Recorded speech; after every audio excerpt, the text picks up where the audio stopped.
Hello everyone. तो last class में हमने डिस्कस किया था what is the finitely generated vector space and non finitely generated vector space. ठीक है, उसके कुछ फैक्ट देखे थे, कब कब आपका फाइनाइटली जनरेटेड का कॉन्सेप्ट आता है एंड कब आपका स्पेस आपका non finitely generated vector space होता है। ठीक है, तो उसी के कंटिन्यूशन में हम कुछ और फैक्ट देखते हैं।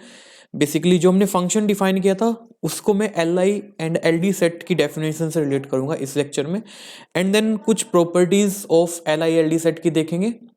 देन वहीं से आपका जो कॉन्सेप्ट आता है वो बेसिस का आता है। तो बेसिकली ओवरऑल इस लेक्चर में हम कॉन्सेप्ट ऑफ बेसिस पढ़ने वाले हैं। ठीक है, देखिए लास्ट लेक्चर में जो हमने किया था उसी से रिलेट करके मैं कुछ और डेफिनेशन यहाँ पे लिख रहा हूँ। ठीक है, if we F be any vector space, ठीक है, और S कोई भी V का सबसेट है और S आपका फाइनाइट है। ठीक है, S आपका फाइनाइट सेट है। मान लेते हैं कि S में कुछ फाइनाइट नंबर ऑफ एलिमेंट है। ठीक है, एक्स्ट्रा कंडीशन क्या है यहाँ पे, स्पैनिंग सेट ऑलवेज सब स्पेस होता है, तो उसको मैं W मान रहा हूं। ठीक है,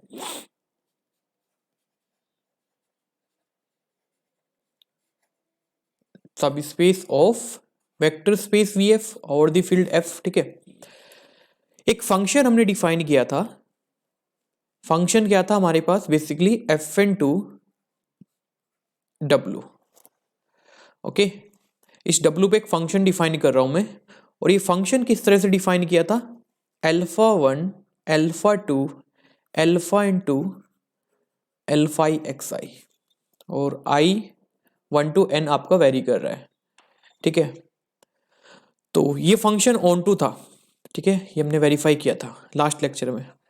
अब यहां पे हम देखते हैं इफ F इज 1 1, तो यहां से क्या इंप्लाई करेंगे, अगर फंक्शन 1 1 है, ठीक है, तो इस S के बारे में आप क्या बोल सकते हो। ठीक है, क्योंकि स्पेनिंग तो ये है, क्योंकि ये फंक्शन आपका हमने लास्ट क्लास में देखा था, अगर ऑन टू हुआ तो ये स्पेन कर रहा है। ठीक है, और ये फंक्शन ऑन टू है। ठीक है, क्योंकि ये हमारा W स्पेनिंग सेट है और वी कैन से सब स्पेस है। लास्ट लेक्चर में हम देख के आए हैं। अब एक्स्ट्रा कंडीशन क्या है, F मेरा 1 1 है, तो क्या इंप्लाई कर सकते हैं, यानी कि S पे क्या कमेंट आप कर सकते हो। ठीक है, तो उसी का ही मुझे डिस्कशन करना है। तो मैं 1 1 का डेफिनेशन यूज कर लेता हूं, और SI के बारे में देखना है कि ये LI होगा या LD होगा। अगर फंक्शन 1 1 है तो इसको मुझे लेके चलना है। देखिए, सबसे पहले इस फंक्शन का जीरो पे इमेज क्या आ रहा है, यानी कि ये जीरो को जीरो पे मैप कर रहा है, क्योंकि सारे α1 को आप स्केलर को जीरो ले लोगे तो समेशन अल्फा i एक्साइज कहां पे जाएगा, जीरो पे। तो वही आ रहा है बाय फंक्शन जो हमने डिफाइन किया है। And f of α1 α2 alpha n, this is nothing but I equal to 1 to N alpha i excise, और ये इक्वल टू किसके होगा, जीरो के। ठीक है, और फंक्शन आपका 1 1 दे रखा है। ठीक है, अगर फंक्शन आपका 1 1 है तो बाय डेफिनेशन यहां से आप क्या लिख सकते हो, α1 α2 alpha three alpha n equal to zero if alpha i excise equal to zero. क्योंकि आपको LD चेक करना हो या LI चेक करना हो तो आपको सबसे पहले इस सम को जीरो के इक्वल लेके चलना पड़ता है, एंड आपको वेरीफाई करना पड़ता है कि अगर आपके अल्फा जीरो है तो सेट LI है, और एक भी नॉन जीरो मिल जाता है तो LD है। तो वही मैं यहाँ पे यूज कर रहा हूँ। ये फंक्शन था, अगर यहाँ पे ये सम जीरो हो जाए तो ये वैल्यू जीरो, और यूज कर लेते हैं फंक्शन 1 1 है। अगर फंक्शन 1 1 है तो ये किसके जाएगा, ये सारी वैल्यूज आपकी किसके इक्वल होंगी, जीरो के। ठीक है, क्योंकि अगर F X equal to F Y है तो यहां से इंप्लाई क्या करोगे, x इक्वल टू वाई ना। तो वही मैंने यहाँ पे यूज किया है, क्योंकि zero nothing but F of zero, और ये किसके इक्वल आएगा। और यहां से आप क्या इंप्लाई करोगे, अगर दोनों इन टपल एन टपल को आप कंपेयर करोगे तो यहां से अल्फा आईज आपके जीरो आएंगे फॉर ऑल आई। ठीक है, यानी कि हर स्केलर आपका जीरो हो गया, तो S इज लीनियरली इंडिपेंडेंट। ठीक है, अब कन्वर्स की बात करते हैं, जो फैक्ट हमने लिखा है, अगर सेट Li है तो फंक्शन पे आप क्या कमेंट कर सकते हो, if S is Li set, ठीक है। तो यहां से आप क्या बोल सकते हो, फंक्शन 1 1 होगा या नहीं होगा वो मुझे चेक करना है। तो मान लेते हैं let f of alpha 1 to alpha n equal to f of beta 1 to beta n। अगर मैं प्रूफ कर दूं अल्फा, जितने भी अल्फाइज हैं वो बीटा i के इक्वल हैं, बीटा इज के इक्वल हैं, देन वी आर डन। अच्छा, इसकी बाय डेफिनेशन ये क्या होगा, एंड ये होगा बीटा i एक्स साइज। इसको एक साइड में लिख लो, alpha is minus beta is x size equal to 0, और s आपका हम लेके चल लें Li है, तो ये सारे स्केलर आपके क्या होंगे, it means what, alpha equal to beta is for all i, यानी कि फंक्शन आपका 1 1 हो चुका है, f इज 1 1, क्योंकि अगर हर एक अल्फा i बीटा i के इक्वल होगा तो ये n टपल भी तो इक्वल होंगे। तो यानी कि जो फंक्शन मैंने डिफाइन किया है ये आपका यहां से इंप्लाई करेगा s is Li and if and only if. तो ये मेरे पास फैक्ट आया है। अब इस चीज का मैं यूज कहां पे करूंगा, देखिएगा, s मेरे पास Li है, ठीक है, s is Li if and only if f is 1 1, ये मेरे पास फैक्ट आया है, ठीक है। अब यहां पे देखिए, इफ s इज Li, तो क्या मैं डायरेक्टली बोल सकता हूं f इज बाइजेक्टिव, क्योंकि f ऑलरेडी ऑन टू है, लास्ट लेक्चर में डिस्कस करके आए हैं, f ऑलरेडी ऑन टू है, ठीक है। अगर आपका जो सेट है वो स्पेनिंग सेट है और उससे वहां से आप एक फंक्शन डिफाइन करते हो तो वो ऑन टू बनता है, लास्ट क्लास में डिस्कस करके आए। और अभी हमने क्या प्रूफ किया है, अगर s Li हो जाता है तो फंक्शन 1 1 भी है, इट मीन्स व्हाट, फंक्शन आपके पास क्या है, बाइजेक्टिव है। और यहां पे हम कॉन्सेप्ट क्या लगा सकते हैं, ये जो फंक्शन था बेसिकली, ये फंक्शन आपका था fn to w, fn to w, ठीक है। ये आपका क्या है, is 1 1 and onto, it means what, जो fn है वो सिमिलर किसके हो गया, w के, अगर आप रियल एनालिसिस में चले जाओगे तो, ठीक है। क्योंकि काउंटेबिलिटी का जो भी फैक्ट्स है वो हमको पता है, बड़े अच्छे से पता है, क्योंकि रियल पढ़ के आए हैं। अब दो सेट सिमिलर हो जाते हैं तो उनकी कार्डिनलिटी क्या हो जाती है, सेम हो जाती है। तो यहां से W ओवर F, क्योंकि ये भी आपका एक वेक्टर स्पेस होगा, और जो वेक्टर स्पेस की कार्डिनलिटी होगी वो किसके इक्वल होगी, Fn, ओके। तो ये मेरे पास मेन कॉन्सेप्ट आया है, क्योंकि वेक्टर स्पेस की जो कार्डिनलिटी होगी या फिर सब स्पेस की जो कार्डिनलिटी होगी वो आपके पास ये होगी। और अगर फील्ड फाइनाइट हुआ तो उसकी कार्डिनलिटी कुछ q की पावर n टाइप का होता है, ये भी आपने पता है, और या फिर कुछ q की पावर k टाइप का होता है। इफ एक्स्ट्रा फैक्ट यहां पे क्या है, f इज फाइनाइट, फील्ड आपके पास फाइनाइट है, it means what, cardinality of f कुछ q to the power k type की होती है, क्योंकि जो फील्ड की कार्डिनलिटी होती है उसको कोई दो डिस्टिंक्ट प्राइम डिवाइड नहीं कर सकता है। इसको कुछ मान लेते हैं आप, p मान लो। तो यहां से आपके पास वेक्टर स्पेस की कार्डिनलिटी क्या आ जाएगी, एक f की कार्डिनलिटी p है तो fn की कार्डिनलिटी क्या होगी, p to the power n और q to the power k into n। तो ये मेरे पास रिलेशन निकल करके आया कि वेक्टर स्पेस की कार्डिनलिटी कैसे फाइंड आउट करते हैं आप, ओके। एंड यहीं से आप बोल सकते हो अगर फील्ड इनफाइनाइट हुआ तो वेक्टर स्पेस में इनफाइनाइट एलिमेंट होंगे, ओके। अगर आपको काउंटिंग करनी है बेसिकली वेक्टर स्पेस और सब स्पेस में कितने एलिमेंट आपके पास हैं, तो आपको ऐसे कैलकुलेट करना है। तो अब देखो ये फंक्शन की खासियत क्या थी हमारे, ये फंक्शन इसलिए हमने डिफाइन किया था क्योंकि काउंटेबिलिटी का कॉन्सेप्ट हमें पता है। अब यहाँ पे मैंने एक बाइजेक्शन डिफाइन कर दिया है तो दोनों सेट सिमिलर हो गए, क्योंकि वेक्टर स्पेस होने से पहले तो ये पहले सेट हैं और दो सेट सिमिलर हो जाते हैं, देन उनकी कार्डिनलिटी सेम हो जाती है, ओके। तो ये यहाँ से पावरफुल रिजल्ट आपका निकलता है। अब कुछ और प्रॉपर्टीज देख लेते हैं basically L I and L D set का, ठीक है। Let V F be any vector space and S आपका नॉन एम्प्टी सेट है वी का, if S is L I, तो यहां से आप इंप्लाई कर सकते हो for all subset of S, ठीक है, टी कोई भी एस का सबसेट है, यानी for any subset of S, तो टी भी आपका क्या होगा, आल्सो एल आई। ये कहता है कि अगर आपका सेट एल आई है तो उसके जितने भी आप सबसेट ले लो उनको एल आई होना पड़ेगा। एक लाइन का प्रूफ है, एक लाइन का इसका सॉल्यूशन है, क्योंकि देखो एस एल आई है तो सारे स्केलर क्या हैं आपके, जीरो हैं। अगर ये सेट है आपका, यहाँ पे कुछ वेक्टर्स पड़े हैं x1 x2 xn, यहाँ पे जितने भी स्केलर्स होंगे इनके करस्पॉन्डिंग वो आपको क्या मिलने वाले हैं, जीरो।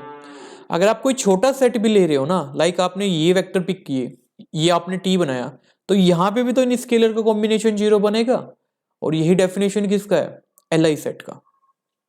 और इसको आप लैंग्वेज की फॉर्म में लिख सकते हो, every subset of a linearly independent set is always linearly independent.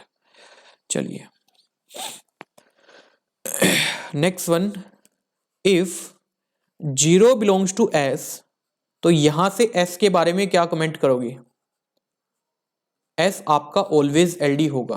Y, देखो अब देखो एस आपको कोई भी सेट है, ठीक है, एस आपका कोई भी सेट है, अगर जीरो इसमें बिलोंग कर रहा है तो एक एलिमेंट कोई ना कोई एक्स उसमें होगा जो जीरो होगा, क्योंकि इसमें बिलोंग कर रहा है।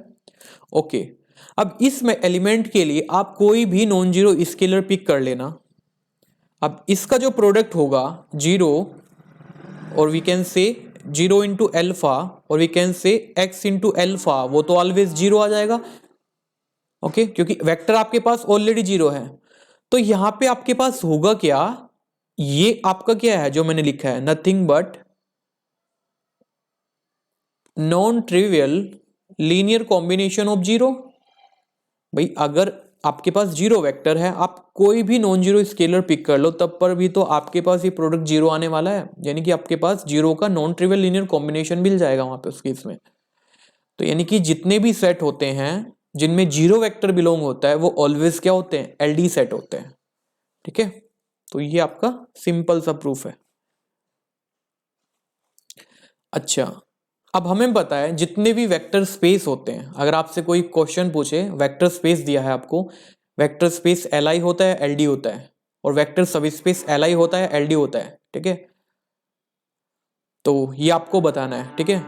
यहाँ पे आपको पॉज करना है, देन थिंक करना है, वेक्टर स्पेस और वेक्टर सब स्पेस आपके क्या होते हैं, एल आई या एल डी, ठीक है। क्या क्या कमेंट आप कर सकते हो, ठीक है। अब देखो इसका भी सिंपल सा रीजन है, जितने भी वेक्टर स्पेस हैं वो आपका जीरो वेक्टर कंटेन करते हैं, क्योंकि वेक्टर स्पेस होने से पहले वो एक सेट है। ओके जी, जीरो वेक्टर को कंटेन कर दिया तो यहां से इसके पास क्या दिक्कत हो जाएगी, अगेन जीरो का trivial linear non trivial linear combination exist करेगा। It means what, V F is always L D, ठीक है। और अब वेक्टर स्पेस एलडी है तो वेक्टर सब स्पेस भी एलडी होना पड़ेगा, क्योंकि वहां पे भी जीरो वेक्टर है। ओके, चलिए next fact, if S is LD and S subset of T, तो यहां से आप इंप्लाई करोगे टी इज आल्सो एलडी, यानी कि super set of LD set is again LD. Why, देखो अगर एस आपके पास एलडी है तो यहां पे आपको क्या मिलेगा, जीरो का नॉन ट्रिवियल कॉम्बिनेशन। अब छोटे सेट में जीरो का नॉन ट्रिवियल कॉम्बिनेशन एग्जिस्ट कर रहा है, तो ये जू का तो यहां पे भी तो आपको मिल जाएगा, एज इट इज आपको टी में भी मिलेगा। इट मीन्स व्हाट, अब जीरो का नॉन ट्रिवियल लीनियर कॉम्बिनेशन जब भी आपको मिलेगा, यानी कि टी जो सुपर सेट है वो आपके पास क्या क्या होने वाला है, एलडी। ठीक है, तो सिंपल सा प्रूफ है। आप यहां से ये भी लिख सकते हैं, एम्प्टी सेट सबसेट होता है एस का, वॉट एवर आप कोई भी सबसेट वेक्टर स्पेस का पिक करिए। ठीक है, तो यहां से क्या बोलोगे आप, phi is L I set.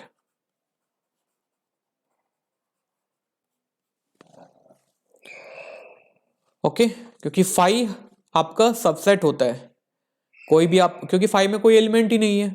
Basically ये आपका कन्वेंशन प्रॉब्लम होता है। ठीक है, आप अगर, तो यहां से आप क्या बोलोगे, phi is always L I set.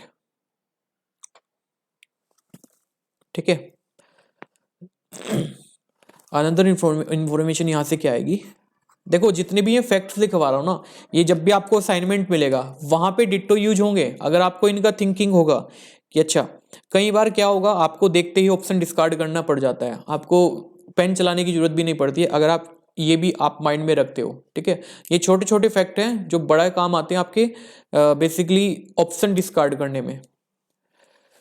अगर कोई सेट लिया मैंने जिसमें ओनली एक ही एलिमेंट है और x आपका v से बिलोंग कर रहा है और x की खासियत क्या है, वो नॉन जीरो है, देन यहां से भी आप इंप्लाई कर सकते हो s इज एल आई, यानी कि सिंगलेटन सेट ऑलवेज आपका लीनियरली इंडिपेंडेंट सेट होगा, बट कंडीशन क्या है, जो एलिमेंट उसमें पड़ा है वो नॉन जीरो हो। ठीक है, अगर वो जीरो हुआ तो अगेन वही केस बन जाएगा, जीरो बिलोंग्स टू एक्स, और जब जब जीरो बिलोंग करेगा वहां पे आपको जीरो का नॉन ट्रिवियल लीनियर कॉम्बिनेशन बनेगा, देन आपका वहां से एलडी हो जाएगा। ठीक है, कैसे प्रूफ करोगे, if alpha into X equal to zero, suppose if possible alpha non zero, आप मान के चल रहे हो कि एल्फा एस मेरा एलडी है। ठीक है, एल्फा आपका नॉन जीरो है, तो यहां से क्या होगा, और ये किससे आ रहा है, फील्ड से आ रहा है। अब नॉन जीरो एलिमेंट है, इसका इनवर्स क्या होगा, वो भी एफ में आएगा, क्योंकि फील्ड के पास क्या होता है, every non zero element has a multiplicative inverse. अच्छा जी, अब यहां से आप इसको ऑपरेट कर सकते हो, alpha into X equal to zero, यहां से आपके पास क्या होगा,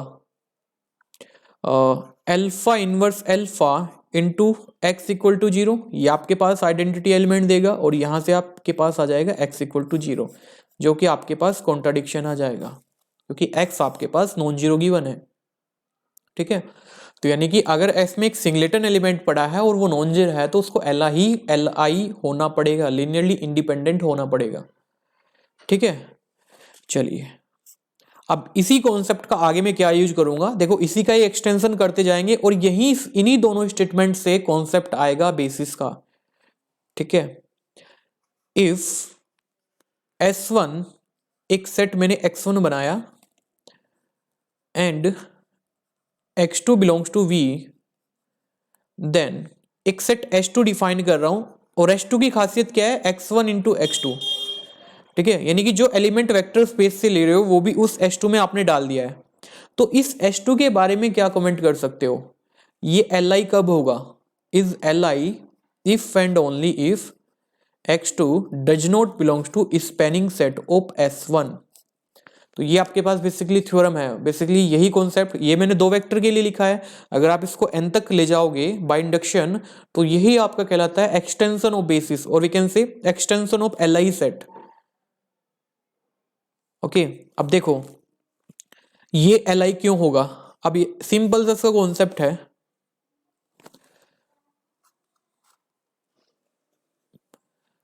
अगर x2 आपका S1 के स्पैनिंग सेट में बिलोंग नहीं कर रहा है, और इसका स्पैनिंग सेट मतलब क्या है, यानी कि इसके जितने भी लीनियर कॉम्बिनेशन आप बना सकते हो, यानी कि अल्फा इंटू x1, और अल्फा आपका कहां से आ रहा है, एक फील्ड से आ रहा है। ठीक है, अब देखो x2 इसके स्पैनिंग सेट में बिलोंग नहीं कर रहा है, तो x2 कभी भी, ये इंप्लाई क्या करेगा, x2 कभी भी अल्फा इंटू x1 के इक्वल नहीं होगा। अच्छा, और we can say x2 is not constant multiple of x1। भाई जब ये इसके इक्वल ही नहीं होने का कभी भी, तो इसका कांस्टेंट मल्टीपल नहीं होने का। अब यहां से क्या बोलोगे, अब कांस्टेंट मल्टीप्लिकेशन नहीं है, it means what, x2 is linearly independent to x1। ठीक है, इसका मतलब क्या है, जब x2 x1 से इंडिपेंडेंट है तो अगर आप इनको एक सेट में रखोगे तो ये सेट आपका क्या बन जाएगा, Li सेट बन जाएगा, जो नथिंग बट आपका क्या था, S था। ओके, अच्छा अब इसकी कन्वर्स की बात करोगे, अगर S आपके पास Li है तो यहां से क्या इंप्लाई करोगे, x2 is Li to x1। अगर x2 Si के x2 is linearly independent to x1 तो x2 कभी भी इसका कांस्टेंट मल्टीप्लिकेशन नहीं होने का। एंड कांस्टेंट मल्टीप्लिकेशन नहीं होने का मतलब क्या है, ये कभी भी इसके इक्वल नहीं होगा। इट मींस व्हाट, x2 इसके स्पैनिंग सेट में कभी भी बिलोंग नहीं करेगा।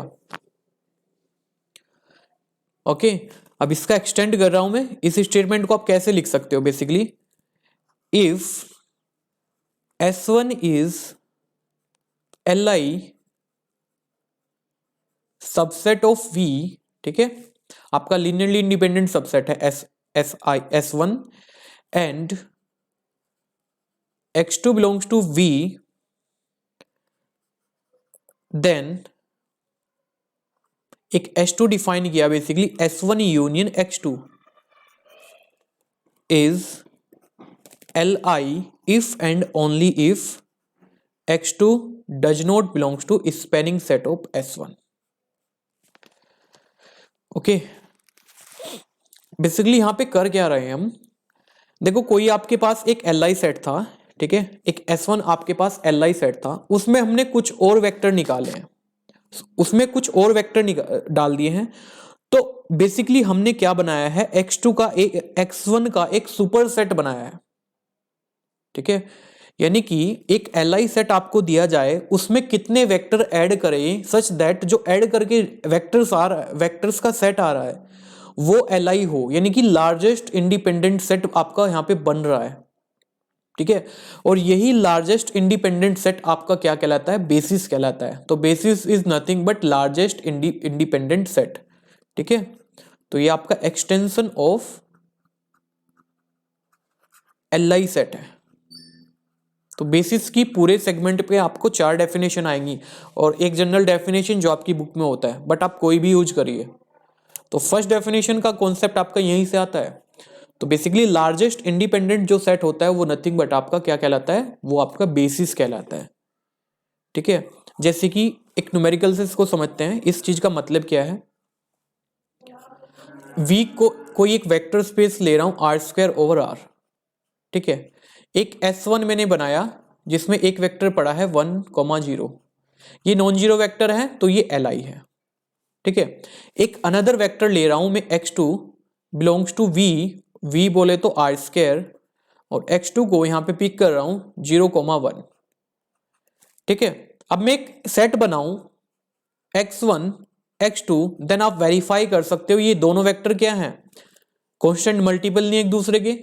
ठीक है, और ये Li, ये क्या होंगे फिर Li हैं, तो यानी कि जो S मैंने बनाया है यूनियन करके, ये आपका क्या है, Li।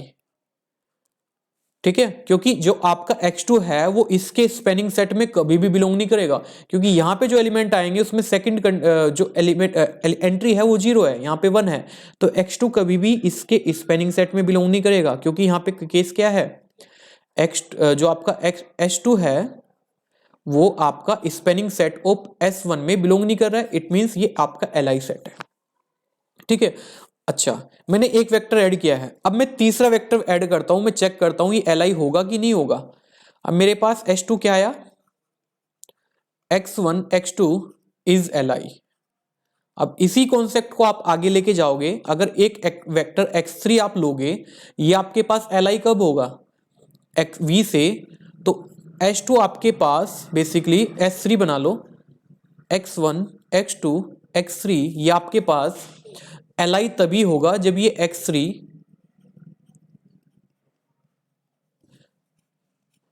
S2 के स्पेनिंग सेट में बिलोंग नहीं करेगा। ठीक है, तो बेसिकली आपको वहां तक लिनियरली इंडिपेंडेंट सेट बनाना है जहां तक ये स्पेनिंग सेट में बिलोंग ना करे। अब जहां पे बिलोंग कर जाएगा वहां पे क्या हो जाएगी कंडीशन, LD बन जाएगा। ठीक है, जैसे कि अभी जो एग्जांपल लिया था उसमें आपका S2 आया था 1,0, 0,1। ठीक है, अगर मैं यहाँ पे एक एलिमेंट ले रहा हूँ बेसिकली x3, यहाँ पे मैंने लिया 1,1। ठीक है, अब x3 पहले ये चेक करो। अब x3 S3 में ऐड होके तभी Li बनेगा जब ये इसके स्पेनिंग सेट में ना हो, प्रीवियस वाले के स्पेनिंग सेट में ना हो। बट यहाँ पे आप वेरीफाई कर सकते हैं, इसको आप क्या लिख सकते हो, 1 इंटू 0 प्लस 0 इंटू 1, यानी कि यहाँ पे स्केलर 1, यहाँ पे स्केलर 1, यानी कि x3 आपका बिलोंग कर गया स्पेनिंग सेट ऑफ x2। तो यानी कि इससे ज्यादा एलिमेंट आप ऐड नहीं कर सकते हो। इवन ये तो पर्टिकुलर एलिमेंट मैंने लिया है, अगर आप इस स्पेस का कोई भी रेंडमली एलिमेंट लोगे जो R² से आ रहा है, तो आप इसको भी क्या लिख सकते हो, a times 1 0 plus b times 0 1, यानी कि जो x3 एलिमेंट था ए बी वो किस में बिलोंग कर गया है, स्पेनिंग सेट ऑफ S2 में। यानी कि जो आपका लार्जेस्ट इंडिपेंडेंट सेट है वो आपका क्या है, S2 है इस केस में। ठीक है, तो देखो ये भी सेट Li था, क्या ये बेसिस बना पाएगा इसका, नहीं। बट यहां पे ये जो सेट है ये आपका Li बनाएगा, क्योंकि ये लार्जेस्ट इंडिपेंडेंट सेट है इन R2। ठीक है, क्योंकि आप इसी कॉन्सेप्ट से देख सकते हो ये आपका क्या बनाएगा, बेसिस बनाएगा, क्योंकि इससे आप पूरा R² जनरेट कर सकते हो। ओके, बेसिकली जो R² की बेसिस होंगी वो क्या होंगी आपकी 1 0, 0 1। ओके, तो ये मीनिंग है आपका इस फैक्ट का। ओके, प्रूफ ये रहा है, और एक्सटेंशन आप ऐसे ही कर सकते हो जैसे सिमिलर मैंने किया है यहाँ पे, like this. By induction theorem आप ये जनरल स्टेटमेंट भी लिख सकते हैं। तो आपको कॉन्सेप्ट को याद रखना है, basically extension of Li set. ठीक है, आगे जाके और फैक्ट आएंगे यहाँ से। अब देखो ये याद रखना है, आगे वैसे मैं लिखवा दूंगा बेसिस की डेफिनेशन में। तो ये आपका बेसिस का ही डेफिनेशन है बेसिकली, एक दूसरी फॉर्म में देखें तो आपको देखना आना चाहिए। ठीक है, अब कई बार इसको स्टूडेंट देखते भी हैं बट यहाँ से आप कंक्लूड नहीं कर पाते कि हमारा बेसिस ही है। ओके, तो बेसिकली लार्जेस्ट इंडिपेंडेंट सेट आपका बेसिस बनता है, आप इसको प्रूव भी कर सकते हैं। ठीक है, चलिए नेक्स्ट कॉन्सेप्ट इसी के बेस पे आएगा। If S subset of V such that V आपका स्पेन हो रहा है इस S से। ठीक है, यानी कि V आपका S से जनरेट हो रहा है, और we can say S generate V। Okay, and एक वेक्टर लिया मैंने S1 जो कि S से आ रहा है। ठीक है, डिफाइन एक S1 मैंने डिफाइन किया बेसिकली S माइनस x1, यानी कि इस S में से इस x1 को मैं रिमूव कर रहा हूं। ठीक है, देन जो आपका वेक्टर स्पेस V है वो इस S1 से तभी जनरेट होगा इफ एंड ओनली इफ अगर ये x1 आपका बिलोंग कर जाए स्पेनिंग सेट ऑफ S1 से।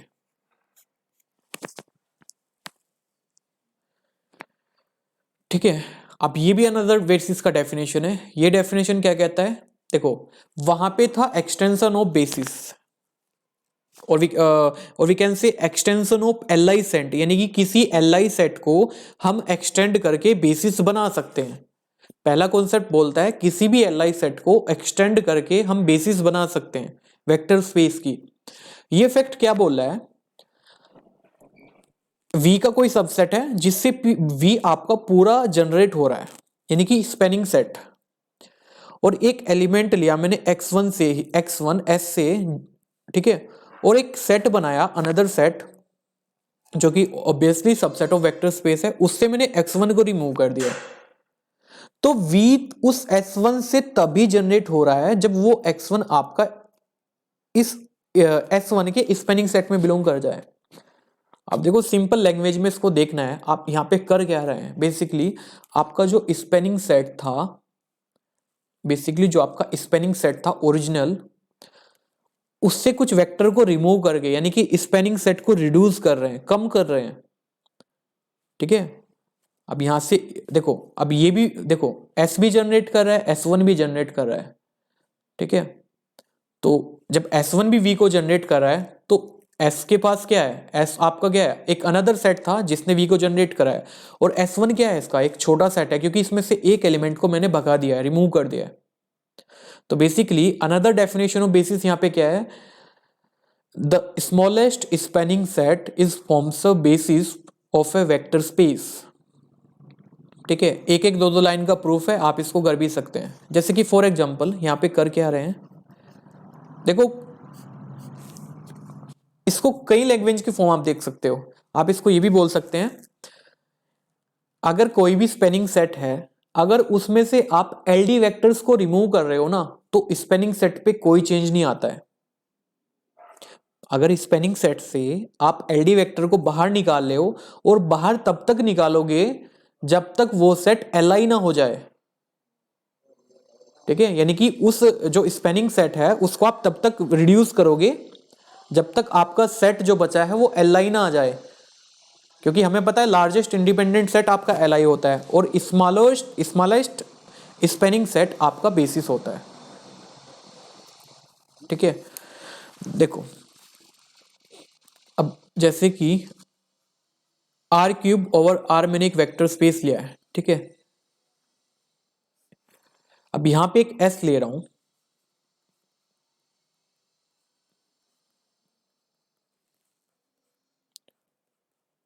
ठीक है, अब ध्यान से समझना, और इसके प्लेस पे आप ए बी सी कोई भी वेक्टर ले सकते हो जो आपकी मर्जी है, रेंडमली। बेसिकली आर क्यूब से एलिमेंट आ रहे हैं, तो S subset of R cube है। ओके, एंड आप वेरीफाई कर सकते हैं, जो स्पेनिंग सेट आएगा, जो वी है वो पूरा पूरा एस से जनरेट हो रहा है। क्यों भाई, देखो आप इसको क्या लिख सकते हो, स्पेनिंग सेट का मतलब क्या है कि पूरा पूरा वेक्टर स्पेस वी आना चाहिए, ए इंटू वन, और we can say A into 1 0 0 plus B into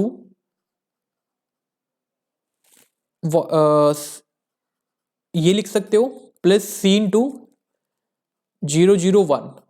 अब देखो जहां पे ये वेक्टर है, यानी कि ये आपका x1 मान लेते हैं, ये x1 है, ये x2 है, ये x3 है, ये x4 है, तो ये x1 है, x2, x3। अब d1 देखो, स्पेनिंग सेट का मतलब क्या होता है, set of all linear combination. अब d को इन पर्टिकुलर 0 ले लूं, क्या ही फर्क पड़ जाएगा। ठीक है, और ए बी सी आपके आर से आ रहे हैं, एंड ये आपका क्या आएगा कंबाइन होके, और ए बी सी आपके आर से आ रहे हैं, और ये नथिंग बट आपका क्या है, आर क्यूब आर। ठीक है, तो वी इस एस से जनरेट हो रहा है, ठीक है, कोई दिक्कत नहीं है, यहां तक का हमने वेरीफाई कर लिया है।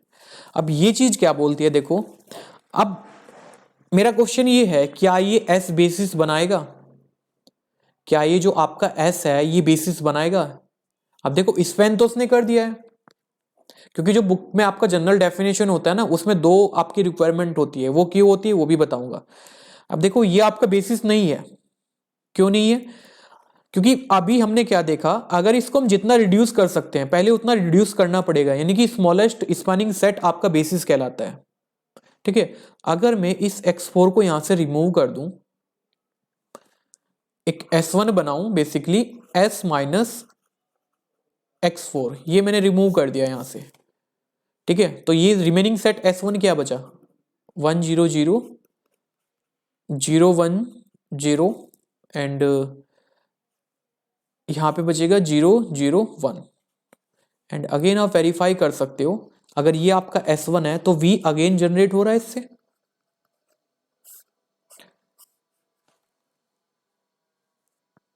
ठीक है, यानी कि ये जनरेट कब करेगा, और जो S4 है आपका 1 1 1, और ये बिलोंग किस में कर रहा है, ये also spanning set of S1 में बिलोंग कर रहा है। आप वेरीफाई कर सकते हैं, क्योंकि 1 1 1 को आप क्या लिख सकते हो, सिंपल।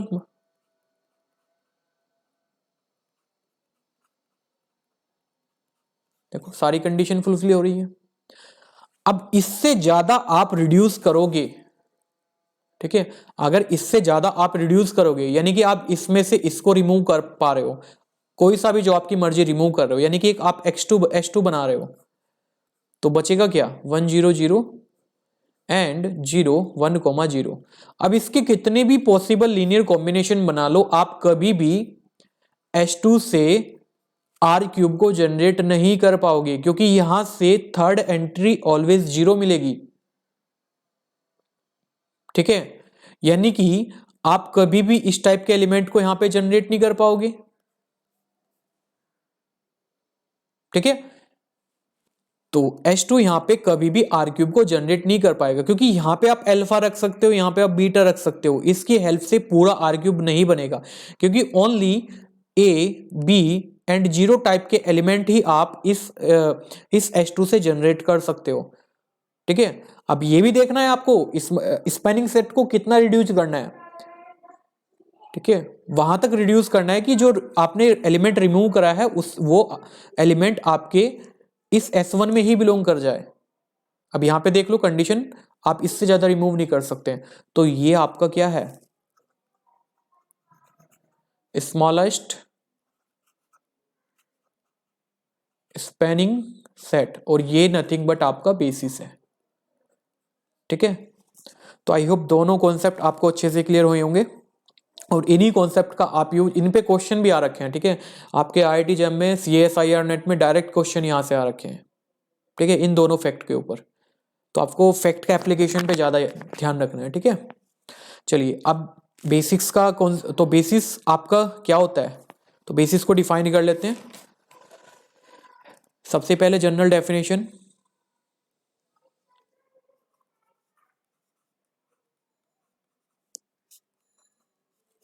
ठीक है, तो जनरल डेफिनेशन क्या होता है, if VF be any vector space, say VF, and beta subset of VF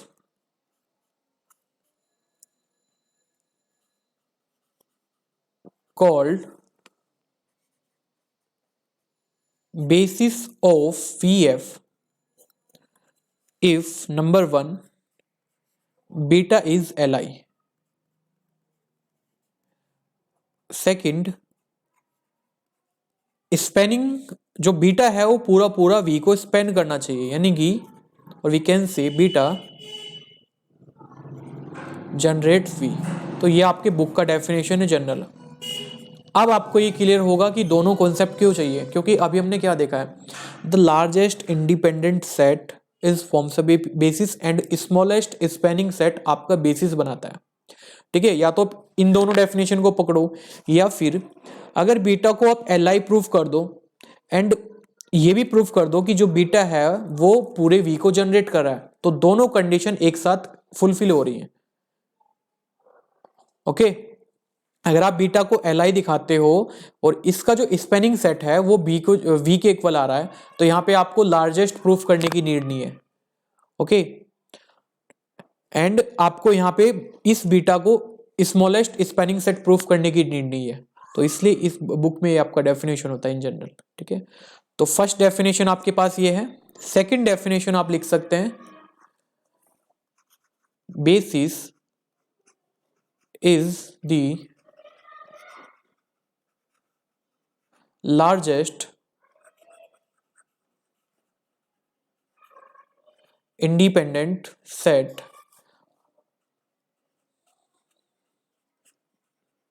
in the sense of cardinality, ठीक है।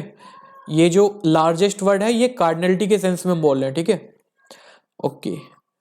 तो number 2 definition, number 3 basis is the smallest spanning set in the sense of cardinality, okay. तो ये आपका basis का concept था कि basis आपके पास होता क्या है, ठीक है। अब जैसे for example v equal to R square over R. ठीक है, अब देखो बेसिस का कॉन्सेप्ट ध्यान से समझना है। इन 3 डेफिनेशन के ऊपर पूरी कहानी है। एक डेफिनेशन हो रहा है आपका 4th डेफिनेशन, और इन्हीं के ऊपर क्वेश्चन होते हैं। अगर आपने डेफिनेशन को फिल कर लिया तो पूरे सेगमेंट में बेसिस के कहीं पे भी दिक्कत नहीं होगी। जितने भी क्वेश्चन आपके एग्जाम में आ रखे हैं, देखो बेसिस आपको क्लियर है तो डायमेंशन विद इन 5 सेकंड का गेम है, समझना। ठीक है, क्योंकि सारा खेल बेसिस का है। ठीक है, और ये वर्ड भी बेसिक्स से ही रिलेट हो रहा है। ठीक है, तो बेसिक्स क्लियर करना है तो लीनियर अलजेब्रा का तो बेसिस को जानना होगा। ठीक है, वेक्टर स्पेस हमने लिया है, यानी कि इसमें एलिमेंट किस टाइप के होते हैं, A and B belongs to R. अच्छा, अब इसको मैं कुछ ऐसा भी लिख सकता हूं, A times of 1 0 plus B times of 1 0 0 1 sorry, और ए एंड बी आपके आर से आ रहे हैं। And this is nothing but spanning set of E1 basically 1 0 and E2 basically 0 1। ठीक है, अब देखो ये दोनों जो सेट हैं, अगर मैं यहां पे बीटा को E1 E2 मान लूं तो दोनों कंडीशन फुलफिल हो रही हैं। ये आपका क्या है, लार्जेस्ट इंडिपेंडेंट सेट है, और ये ही आपका क्या है, स्मॉलेस्ट स्पैनिंग सेट है। E1 ये आपका स्पैनिंग सेट भी है प्लस LI सेट भी है, तो इसका मतलब ये जो बीटा है ये इस आर स्क्वायर का क्या बनेगा, बेसिस बनेगा। ठीक है, and similarly R over R, इसको आप कैसे बनाओगे, ए बिलोंग्स टू आर, या इसको आप लिख सकते हो A times 1 A belongs to R, and ये आपका नथिंग बट किससे जनरेट हो गया है, सिंगलेटन सेट 1 से, क्योंकि इसका आप लीनियर कॉम्बिनेशन लिखोगे, यानी कि set of all possible linear combination का मतलब ये है, और इसका मतलब ये है। तो यानी कि आर ओवर आर जो आपका है वो किससे जनरेट हो गया है, इस सिंगलेटन सेट से, और या फिर LS टाइप करके आप लिख देते हैं एल ऑफ 1 से। ठीक है, तो यहां पे इस सेट आर का बेसिस क्या है, तो यहां पे बीटा आपका 1 है, तो यही आपको फाइंड आउट करना है। ठीक है, और ये सारे आपके कहलाते हैं स्टैंडर्ड बेसिस। ठीक है, ये भी आपका standard basis of R square है। तो कल हम आपको हर तरह का जितने भी आपके वेक्टर स्पेस हैं उसके स्टैंडर्ड बेसिस लिखवा देंगे। ठीक है, उनका यूज क्या होगा, एक तो डायमेंशन काउंट करने में होगा। ठीक है, डायमेंशन काउंट करने में होगा, एंड सेकंड, जब आप matrix of linear transformation find out करते हो तो आपको कई बार होता क्या है, एग्जाम में बेसिस नहीं दिया गया होता है। ठीक है, तो आपको वहां पे इसका मतलब स्टैंडर्ड बेसिस जो होते हैं उनके रेस्पेक्ट में मैट्रिक्स ऑफ रिप्रेजेंटेशन निकालना पड़ता है। ठीक है, तो सिंपल सा डेफिनेशन आपके बेसिस का है। आई होप ये सबको क्लियर हुआ होगा बेसिस का कॉन्सेप्ट, कैसे कॉन्सेप्ट आया। ठीक है, और एक बार इसका ज्योमेट्रिकल मीनिंग देख लेते हैं होता क्या है। देखो बेसिस का ज्योमेट्रिकल मीनिंग क्या है, अगर ये आपके पास XY प्लेन है, ठीक है, तो ये वेक्टर कोई A है, आर स्क्वायर में वेक्टर जो आपका होगा वो कुछ ऑर्डर्ड पेयर टाइप का होगा। तो बेसिस का मतलब क्या है कि इस वेक्टर पर यानी कि इस पॉइंट पर आपको रीच करने के लिए कितने डायरेक्शन में फ्रीली मूवमेंट करना पड़ेगा। ठीक है, यानी कि किसी भी स्पेस में किसी पॉइंट पे रीच करने के लिए आपको कितनी डायरेक्शन में, ठीक है, फ्रीली मूवमेंट करना पड़ेगा। अब देखो जैसे इस पे आपको पहुंचना है तो कितनी डायरेक्शन में आपको चलना पड़ेगा, लाइक दिस, लाइक दिस, तो आपको कितनी फ्रीली डायरेक्शन की नीड है, यहाँ पे 2 डायरेक्शन का नीड है। ठीक है, अच्छा अब रियल नंबर की बात करते हो। ठीक है, ये रियल लाइन है, आप कोई भी पॉइंट लीजिए तो आपको एक ही डायरेक्शन का नीड है। अब देखो लिमिट कॉन्टिन्यूटी डिस्कस हो रही है कि लेफ्ट और राइट अप्रोच। ठीक है, हम सिर्फ डायरेक्शन में जा रहे हैं कि इस पॉइंट पे पहुंचना है, तो इसलिए यहां पे जो डायमेंशन जो आपका बेसिस आता है वो कितना आता है इसका, सिंगलेटन सेट 1। ठीक है, यानी कि उतने ही बेसिस में एलिमेंट आएंगे। जैसे कि आर स्क्वायर का जो बेसिस आया था वो क्या आया था आपका E1 एंड E2, इस सेट से स्पैन हो रहा था। और E1 डायरेक्शन कौन सी है, E1 मतलब 1,0, यानी कि y कोऑर्डिनेट 0, यानी कि x डायरेक्शन आप में जा रहे हो। एंड 0,1 यानी कि आपको y डायरेक्शन का भी नीड पड़ेगा। तो दिस इज दी आपका ज्योमेट्रिकल मीनिंग आपका बेसिस का क्या होता है। ठीक है, तो आई होप ये क्लियर होगा। अब यहां से देखो, ये आपका स्पेस है, वेक्टर स्पेस है। ठीक है, ट्रिवियल वेक्टर स्पेस है। तो ये आपका क्या रिप्रेजेंट करेगा, अगर आप ज्योमेट्रिकली देखोगे तो ये आपका क्या डिनोट करेगा, बेसिकली एक पॉइंट को डिनोट करेगा कि नहीं करेगा। आर स्क्वायर आपका एक्स वाई प्लेन को डिनोट कर रहा है, पूरा रियल स्पेस था वो आपका एक रियल लाइन को डिनोट कर रहा है। तो जो ये सिंगल एलिमेंट जीरो है यानी कि ट्रिवियल स्पेस है, तो ये किसको डिनोट करेगा, बेसिकली ये रिप्रेजेंट करता है, रिप्रेजेंट अ पॉइंट, एक पॉइंट को रिप्रेजेंट करता है। अब किसी पॉइंट पे डायरेक्शन के बारे में आप क्या क्या कह सकते हो, यानी कि आपको कितने डायरेक्शन में फ्रीली मूवमेंट करना पड़ेगा। यहाँ पे तो पॉइंट है, तो यानी कि जीरो डायरेक्शन, और जीरो डायरेक्शन का मतलब यानी कि आपके यहाँ डायरेक्शन नहीं है, और डायरेक्शन नहीं है का मतलब इसका बेसिस क्या बनेगा, एम्प्टी सेट फाई। ठीक है, तो आप मैथमेटिकली भी प्रूफ कर सकते हैं बेसिस का कॉन्सेप्ट, एंड ज्योमेट्रिकली भी आप देख सकते हैं।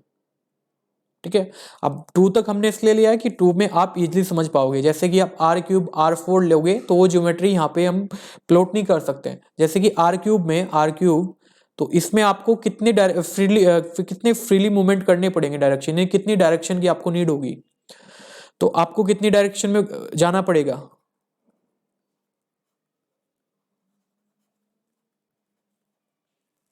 थ्री डायरेक्शन का नीड होगा। एंड Rn के लिए इन एन डायरेक्शन। ठीक है, तो आपके पास ट्रिवियल स्पेस का जो बेसिस होता है वो क्या होता है, एक एम्प्टी सेट होता है, और वी कैन से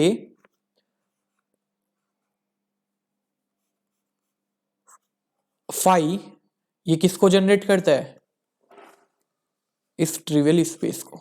this is the main concept, और यहीं से कॉन्सेप्ट आता है कि ट्रिवियल स्पेस जो आपका होता है उसका जो बेसिस होता है वो एम्प्टी सेट होता है।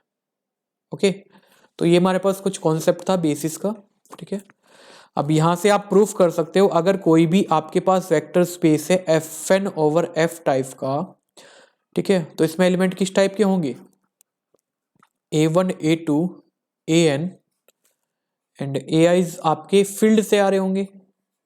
ठीक है, अब देखो इसको मैं कैसे लिख सकता हूं, A times of 1 0 plus A2 times of 0 1 0 and AN times of 0 1।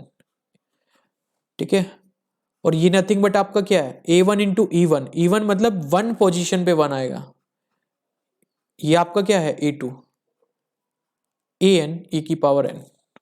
ठीक है, और यहाँ पे सारे AIs आपके कहाँ से आ रहे हैं, F से आ रहे हैं, और ये नथिंग बट आपका क्या है, spanning set of E1 E2 up to EN, क्योंकि इसका लीनियर पॉसिबल लीनियर कॉम्बिनेशन का सेट ये बनेगा, और ये नथिंग बट ये है, और ये नथिंग बट Fn है। तो Fn आपका जो FnF ओवर F है वो किससे जनरेट हो गया है, E1 E2 En। ओके, और ये सारे वेक्टर आपके Li हैं, आप वेरीफाई कर सकते हैं, ये सारे वेक्टर आपके क्या हैं, लीनियरली इंडिपेंडेंट है। तो जो यहाँ पे बीटा बनेगा ये आपका क्या आया, E1 E2 up to En, ये आपका क्या कहलाएगा, बेसिस, E1 स्टैंडर्ड बेसिस। ठीक है, तो ये आपके पास कॉन्सेप्ट है बेसिस का।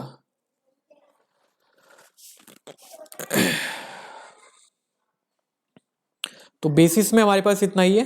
ठीक है, और अब डायमेंशन हम डिफाइन कर सकते हैं। डायमेंशन आपके पास क्या होता है, बेसिकली डायमेंशन नथिंग बट, अगर आपको डायमेंशन डिफाइन करना है वेक्टर स्पेस का, वो क्या होता है आपके पास, cardinality of beta, beta is basis.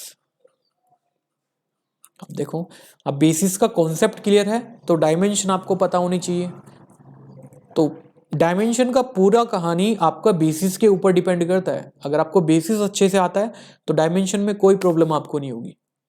तो डायमेंशन इज नथिंग बट क्या है, कार्डिनल, यानी कि जो वेक्टर स्पेस होता है उसके लिए जो बेसिस आया उसमें कितने एलिमेंट हैं, यानी कि cardinality of basis is nothing but dimension of vector space. And in this case आपका, अगर आपका कोई बीटा फाइनाइट है तो यानी कि जो ये आपका जो वेक्टर स्पेस होता है वो आपका क्या कहलाता है, फाइनाइटली डायमेंशनल वेक्टर स्पेस। जैसे कि अभी आपने देखा Fn/F, ठीक है, इसके लिए जो बीटा आया वो क्या आया था आपके पास, E1 E2 up to En, ठीक है, जहां पे EI डिनोट कर रहा है आपका 0 0 1 0 और 1 यहां पे क्या है, ith पोजीशन पे, ठीक है। तो ये आपका क्या है, यहाँ पे बेसिस है। तो इस स्पेस का, और इन पर्टिकुलर आप जैसे ले सकते हो Rn/R, ठीक है, Qn/Q। तो यहां पे इन सब का बेसिस क्या होगा, सॉरी इनका डायमेंशन क्या है, डायमेंशन ऑफ Rn/R, ये आपका क्या बना n, डायमेंशन ऑफ Qn/R, ये आपका क्या बना n। तो बेसिकली ये आपकी क्या कहलाएंगे, फाइनाइटली डायमेंशनल वेक्टर स्पेस, ठीक है जी। तो वी कैन से, अब हमने कॉन्सेप्ट पढ़ा था फाइनाइटली जनरेटेड वेक्टर स्पेस, और फाइनाइटली जनरेटेड वेक्टर स्पेस का मतलब क्या था, अगर आपको एक ऐसा फाइनाइट सेट मिले जो उस पूरे वेक्टर स्पेस को जनरेट कर दे, ठीक है, तो वहां से आप क्या लिख सकते हो, every finitely generated vector space, every finitely generated vector space is also finite dimensional vector space, ठीक है। तो ये आपका कॉन्सेप्ट है। और second definition of basis dimension का क्या होता है, ठीक है, दोनों डेफिनेशन आपका जनरल है बट एग्जाम में आपको ये करना पड़ता है, ठीक है, या तो आपको बेसिस निकालना होता है या आपको नंबर ऑफ आर्बिट्रेरी एंट्रीज देखनी होती है। बेसिकली ये आपका क्या होता है, इंपॉर्टेंट डेफिनेशन है, डेफिनेशन 2 आप बोल सकते हो उसको, डायमेंशन का definition, number of arbitrary entries in space, और वो कौन सी आर्बिट्रेरी एंट्रीज होनी चाहिए, number of arbitrary entries in space which are not depends on other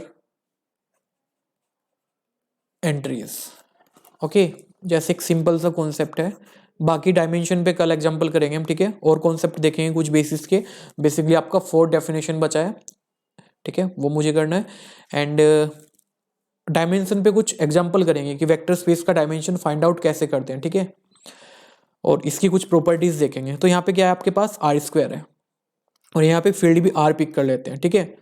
अब देखो इस डेफिनेशन की खासियत क्या है, जब जब आप फील्ड चेंज करोगे तो तब तब आपको बेसिस की एग्जिस्टेंस जो मिलेगी वो अकॉर्डिंग टू फील्ड मिलेगी, क्योंकि जो आर्बिट्रेरी एंट्रीज हैं वो फील्ड से आएंगी।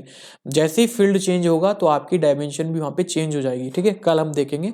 अभी इसके लिए हम देखते हैं, ये आपके पास स्पेस है, ठीक है। अच्छा, अब बेसिस होने के लिए हमें क्या देखना है, नंबर ऑफ, हमें एक तरह से बेसिस ही फाइंड आउट करना है, और डायमेंशन के लिए चेक सिर्फ ये करना है कि number of arbitrary entries in space which are not depends on other entries, ठीक है। जैसे कि ए बी को मैं लिख सकता हूं यहाँ पे a × 1, 0 प्लस b × 0, 1, ठीक है, ये मैंने लिख दिया है। ओके, अब पूरे वेक्टर को इस फॉर्म में एक्सप्रेस कर सकता हूं, यानी कि मैंने एक आर्बिट्रेरी वेक्टर लिया ए बी और उसको मैंने एक्स से एक्सप्रेस कर दिया है, तो यानी कि जो ए बी है वो किस में बिलोंग कर गया है, spanning set of E1 E2,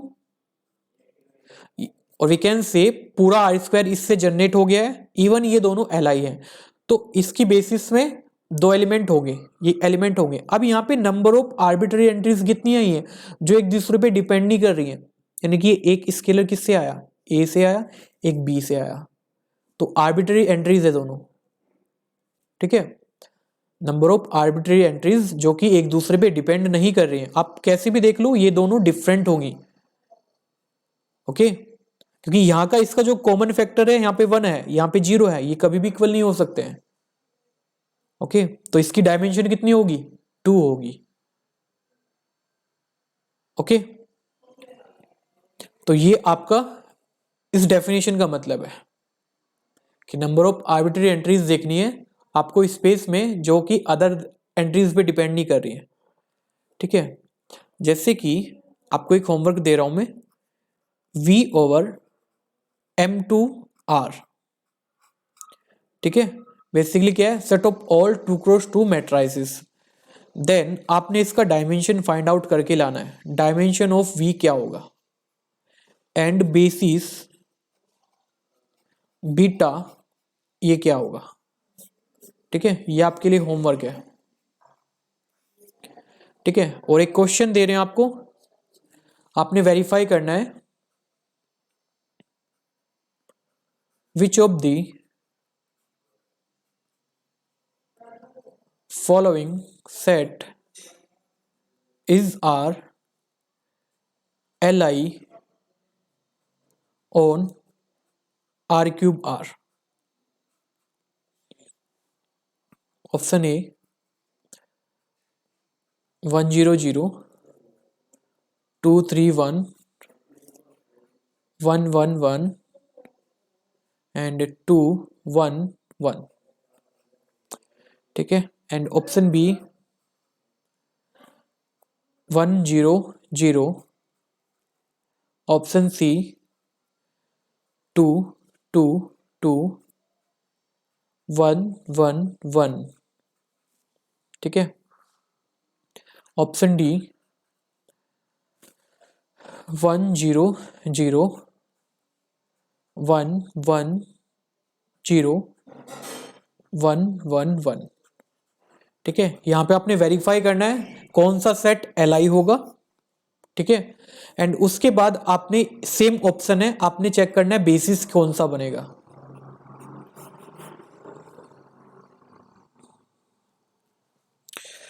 okay, let dimension of vector space, कोई आपका वेक्टर स्पेस है उसका डायमेंशन n है, बी एनी वेक्टर स्पेस, और we can say n dimensional vector space and S1 S2 beta are subset of VF। ठीक है, such that S1 is Li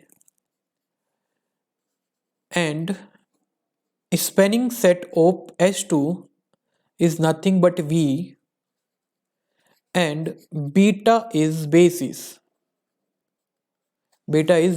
of V। then आपके पास आपने relation निकालना है S1 की cardinality, beta की cardinality and S2 की कार्डिनलिटी, इसमें क्या रिलेशन आएगा। ठीक है, बेसिकली रिलेशन क्या आएगा, ये आपके पास क्वेश्चन बनाया मैंने। ठीक है, क्वेश्चन नंबर 2, इसमें रिलेशन निकालना है। E1 अगर मैं ये बनाऊं S1 less than equal to beta less than equal to cardinality of S2, क्या ये स्टेटमेंट ट्रू होगा या फॉल्स होगा, ये आपने वेरीफाई करना है। तो ये आपका होमवर्क 2 है, कुछ नहीं करना है। अगर आपने डेफिनेशन जो आपकी बेसिस की लिखाई है उनको फोकस किया होगा तो आप इनका आंसर इजीली कर पाओगे, ठीक है। कल जो लेक्चर होगा उसमें मैं यहीं से इसी क्वेश्चन के साथ डिस्कस करूंगा, एंड देन कुछ कॉन्सेप्ट ऑफ डायमेंशन के देखेंगे, और किसी वेक्टर स्पेस का, बेसिकली कोई भी आर्बिट्री वेक्टर स्पेस आपको दिया जाए उसका बेसिस कैसे आप फाइंड आउट करोगे, ठीक है। एंड देन कॉन्सेप्ट आएगा डायमेंशन ऑफ सब स्पेस, ठीक है। तो ये हमें करना है, तो इसमें दो लेक्चर आपके लग जाएंगे कम से कम। एक असाइनमेंट मिलेगा आपको टिल डायमेंशन ऑफ सब स्पेस तक, ठीक है। और जो जो पॉसिबल वहां पे आपकी जो फैक्ट हैं उनको रिकॉल करके रखना है आपने, ठीक है। इससे ज्यादा कोई ट्रिक यहाँ पे नहीं है, ये जो फैक्ट हैं ये ही आपकी वहां पे ट्रिक बनेंगे। ओके, तो इस लेक्चर में इतना ही करते हैं, बाकी कल हम पढ़ेंगे, बेसिकली एग्जाम्पल करेंगे डायमेंशन के ऊपर, ठीक है। तो बाय बाय।